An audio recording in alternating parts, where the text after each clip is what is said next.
Pova Tibet की सबसे रहस्यमय गुप्त विद्या। हिमालय की बर्फीली चोटियों के बीच कुछ ऐसे मठ है जहां सदियों से एक गुप्त साधना की जाती है। एक ऐसी साधना जिसे सामान्य लोगों से छिपा कर रखा गया, क्योंकि कहा जाता है यह साधना मृत्यु को भी चुनौती देती है। इस क्रिया का नाम है फोवा। मृत्यु के समय चेतना शरीर से बाहर निकलती है, पर सामान्य व्यक्ति की चेतना अचेत अवस्था में निकलती है, इसलिए उसे अगले जन्म पर नियंत्रण नहीं होता। लेकिन फोवा साधक मृत्यु के समय चेतना यानी कॉन्शियसनेस, जिसे तिबेटियन साधक रिक्पा कहते हैं, उसे सहस्त्रार चक्र से बाहर निकालता है और उसे उच्च स्तर में भेजता है। यानी साधक अपने अगले जन्म को नियंत्रित करने की कोशिश करता है। फोवा साधना कैसे की जाती है? फोवा में एक विशेष ध्यान प्रक्रिया होती है। चरण 1, शरीर को स्थिर करना।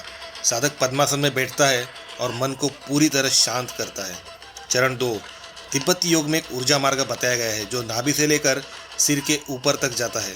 चरण 3, चेतना का गोला बनाना। साधक कल्पना करता है कि उसकी चेतना एक प्रकाश का छोटा गोला है जो हृदय में स्थित है। चरण 4, चेतना को ऊपर उठाना। मंत्र और ध्यान से उस चेतना को हृदय से गला, गला से मस्तिष्क, मस्तिष्क से सहस्त्रार तक ऊपर ले जाया जाता है। अंतिम चरण में सहस्त्रार से बाहर भेजना। अंत में साधक कल्पना करता है कि चेतना सिर के शीर्ष भाग से बाहर निकलकर प्रकाश में विलीन हो रही है। फोवा केवल ध्यान नहीं है, यह वास्तव में मृत्यु की तैयारी की साधना मानी जाती है। तिब्बती ग्रंथों में कहा है कि मृत्यु के समय मानव चेतना अत्यंत शक्तिशाली अवस्था में होती है। यदि साधक उस क्षण अपनी चेतना को नियंत्रित कर सके तो वह पुनर्जन्म के चक्र से मुक्त हो सकता है।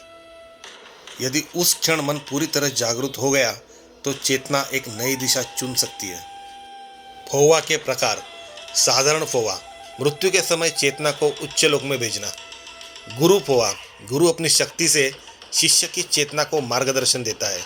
तीसरा प्रकार है बोधिसत्व फोवा, उच्च साधक अपनी चेतना को दूसरे शरीर में स्थानांतरित कर सकता है।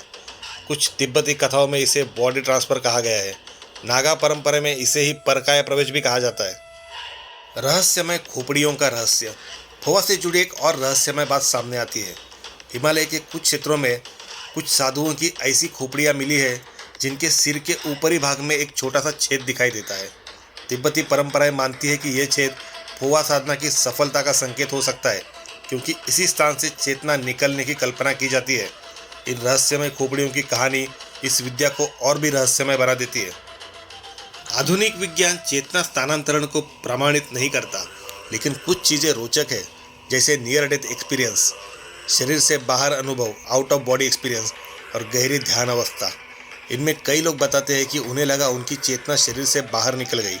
इसलिए कुछ आधुनिक शोधकर्ता मानते हैं कि फोवा शायद गहरे न्यूरोलॉजिकल ध्यान का परिणाम हो सकता है। फोवा इतनी गुप्त क्यों रखी जाती है? तिब्बती गुरु कहते हैं यदि कोई व्यक्ति बिना तैयारी के साधना करे तो उसे भयानक मानसिक भ्रम हो सकते हैं। इसलिए यह साधना दी जाती है केवल दीक्षित साधकों को, वो भी वर्षों की ध्यान साधना के बाद।